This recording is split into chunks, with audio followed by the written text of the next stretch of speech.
હિમવર્ષાદ અને છાશવારે આસમાનમાંથી મોટા બરફના કરા પડવાના કારણે ખેતીનો સત્યાનાશ થઈ ગયો છે। ક્યાંક રેતીનું તોફાન તો ક્યાંક બરફના કરાનો વરસાદ, ક્યાંક માવઠું તો ક્યાંક ભારે હિમવર્ષા જોવા મળે છે।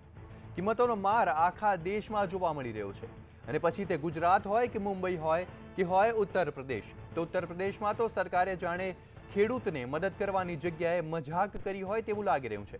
ત્યારે હવે રહીને યુપી સરકારને પોતાની ભૂલનું ભાન થયું હોય તેમ લાગે છે અને ખેડૂતોને હવે વળતર રૂપે ફરીથી ચેક અપાશે।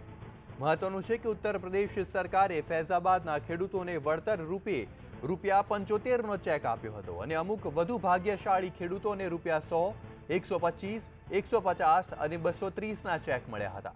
તો ઘણા ખેડૂતો એવા પણ હતા કે જેને આ રકમ પણ નસીબ નથી થઈ।